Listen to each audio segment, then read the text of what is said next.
Hey guys, and welcome back to the channel. I've always wanted to get my hands on a set of open back IEMs because it seems almost unbelievable that they exist, but here we are today. Thank you to CCA for sending me this demo unit and making this review possible. All thoughts and opinions are my own. But before we jump into how these sound, let's take a look at how these are built. These might be the best built IEMs I've seen in this price segment, but I do wish it had an unboxing experience to match. Unboxing these isn't exactly the most exciting thing about these earphones because it's quite similar to other IEMs, but it does leave me wanting, especially after the last IEM unboxing and review I did. Upon removing the outer sleeve, you're greeted with the CXS, which look quite premium. Under them you get a cable and two extra sets of ear tips, small and large, with mediums already seated on the IEMs.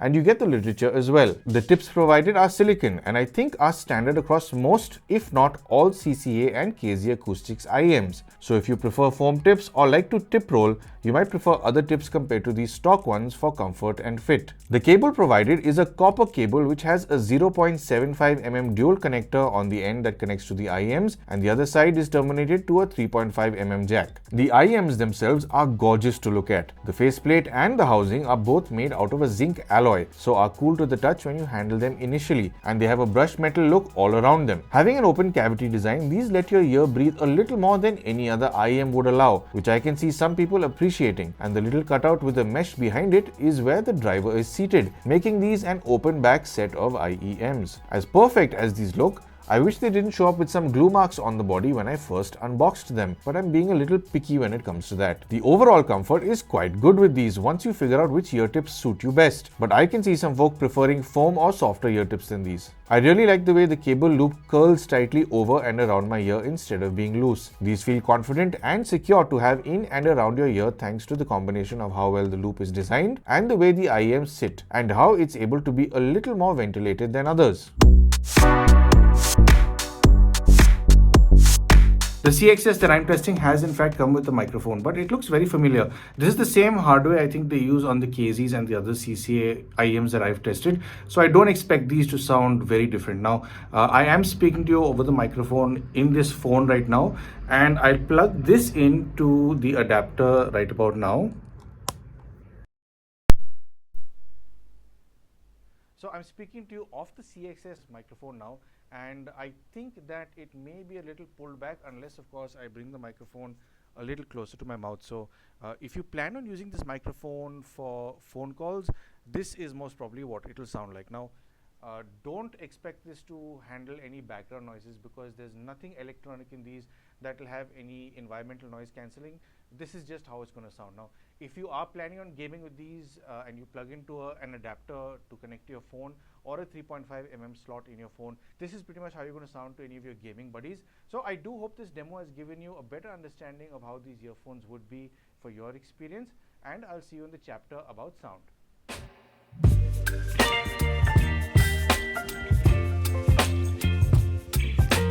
These come with what CCA calls a legendary driver, which is a dynamic driver, and it measures in at 10 mm. They have a frequency response of as low as 20 Hz and go all the way up to not just 20,000 Hz but 40,000 Hz. And these are fairly easy to drive with an impedance of just 16 ohms. So why does CCA call this their legendary driver?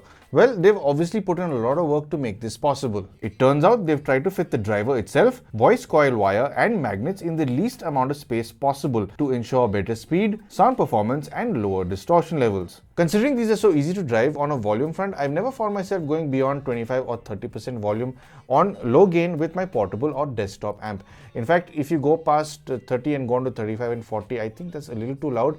And I wouldn't recommend going past 40% if you want to preserve your hearing. Soundstage comes at you like most other IEMs, with your phantom channel sitting dead center and some tones coming from a little further out of them, which is what I'd say if it were a regular set of IEMs, but these are open back, so they do have a slightly wider soundstage. In fact, I'd say it's got a bit more of an oval stage. It's not too vertical. I don't get too much height off of these, maybe you might get some tones that come at you from a little above your eyebrow line, but the horizontal stage does seem to come from about an inch away from the earphones. Imaging is well defined as with most other IEMs in this price range, but it does stay away from being razor sharp, so it doesn't really pierce when it comes to the detailing. These are more than good enough to do a little critical listening, but they remain enjoyable even for casual listening, so you can pick out certain nuances in the music that you haven't heard before if you've just gotten into this hobby. High frequencies have an elevated presentation, so if you're looking for a set of IEMs with a flatter response, these aren't the ones for you. Despite being elevated, CCA has managed to keep these from being piercing. I was expecting these to be a little aggressive in this range like the last CCAs I tested,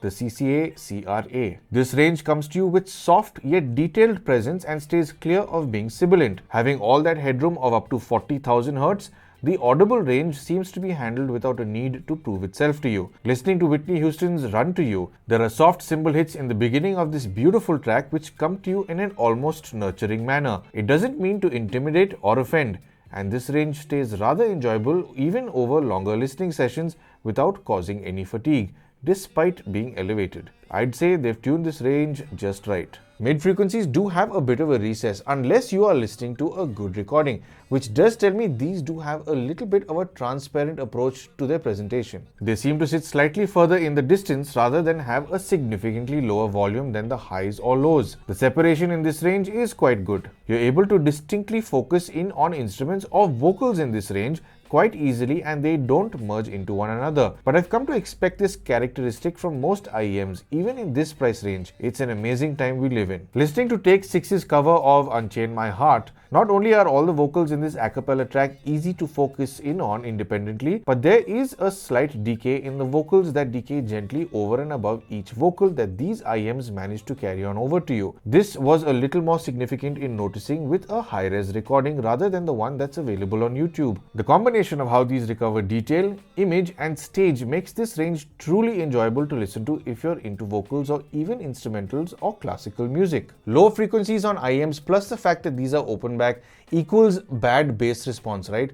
At least that's the expectation that I had to begin with, but these kick that expectation right out of the window. These have an energy in this range I wish most IEMs had, and they have good extension here as well. There's a fullness in this range with these IEMs that other IEMs can tend to sound thin with. Everything from a bass guitar to kick drums to an upright bass have a presence to them that only enhances your listening experience, thanks to them not being left behind like other IEMs can do. For a change, all these instruments have a more rounded presentation, which will give your music a lot more body that you may have been missing from other IEMs in this price range. I usually don't listen to any EDM on IEMs because they usually don't want to play back that genre of music with much excitement, but these kept egging me on to try them with some. Listening to Armin van Buuren's Alone featuring Lauren Evans, it presents its bass line with a body I haven't heard from a single driver on any IEM before. This is not quite the genre I'd usually listen to for anything high-res, but these are very comfortable in their skin playing back EDM. This same elevation in this range makes listening to anything acoustic so much more fun because your groovy bass lines aren't lost with these. I guess CCA has after all done a good job with this U-shaped tuning because it's not over-accentuated and doesn't touch the mids or steal any detail from them. It isn't the tightest in its delivery,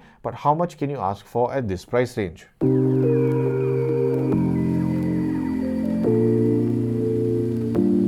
So to sum up, when it comes to their build, these things are absolutely spectacular. In fact, the way they look, the way they feel, the way they've been finished, in fact, they seem like a much more premium set of IEMs. They're quite light in the sense I've never really weighed them, but they don't feel cumbersome in the ear. They're quite comfortable. The only thing that takes getting used to is the fact that they're metal. So when you first put them into your ear, they're a bit cold. So it takes a while to warm up to your body temperature, but after that they're quite comfortable. The ear loops are very comfortable. It's a nice cable. The only thing I do wish is that the cable were a bit longer now. It is a standard size cable. I think a lot of IEMs do come with this length, but I do find myself pulling my amplifier a little closer to me whenever I have to listen to most of these IEMs. I wish they made it a little longer. The actual size of the IEM, I think, is a bit smaller than most IEMs because I've held it up against the Tangzu Warner that I reviewed last, and it seems a little smaller. Its overall footprint is a bit smaller than that. So I think a lot of people would find this a lot more comfortable than the usual IEMs that are available in the market. It's very difficult to hate on these IEMs, especially on a build front, because they've done a very good job with these.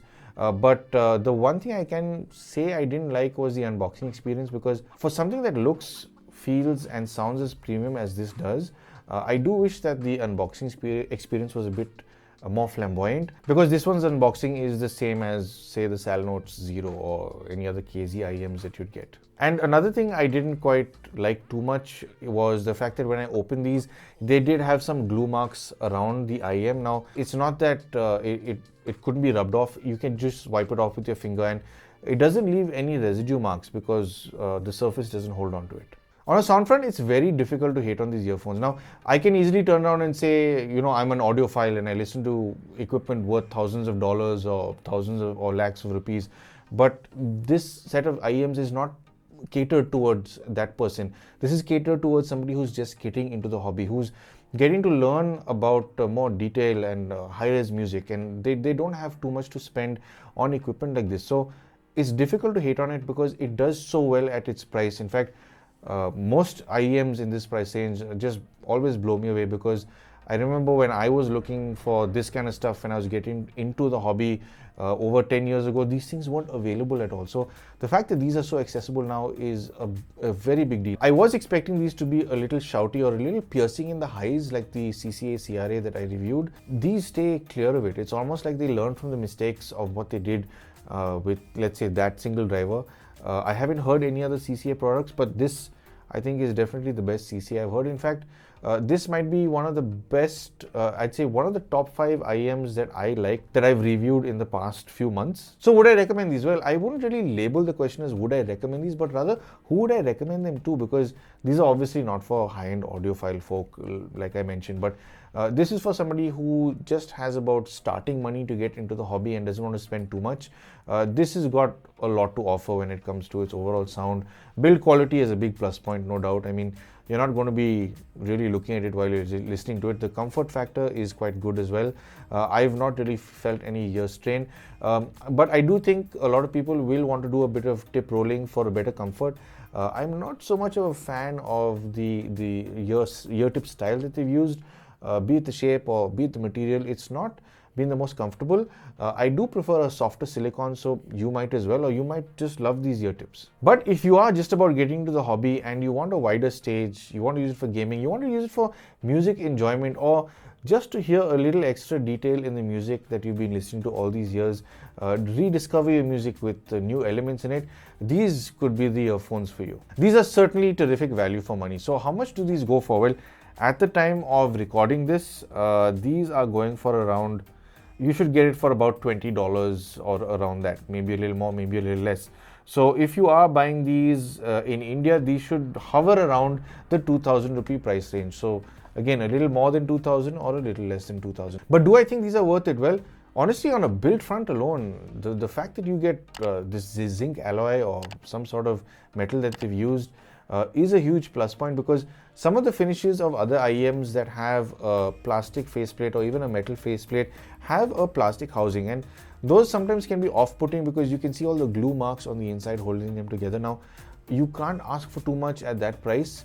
So their build alone just shoots way above its price segment, and it's got a sound to match. So I think these are super value for money. If you want to buy these as a first time IEM to get into the hobby, definitely yes. And if you don't have a set of open backs, also I'd recommend you try these if you have a few bucks to spare. These are a very enjoyable set of IEMs, and the fact that they are able to produce as much bass as they can despite being open backs in an IEM form at this price range is totally unbelievable. So I hope you found this video helpful and informative in some way, and I hope I've helped you make some sort of purchase decision. And if you would like to support the channel, I'm sure you know exactly how to. But of course, thank you for tuning into Paul's POV for some sound advice.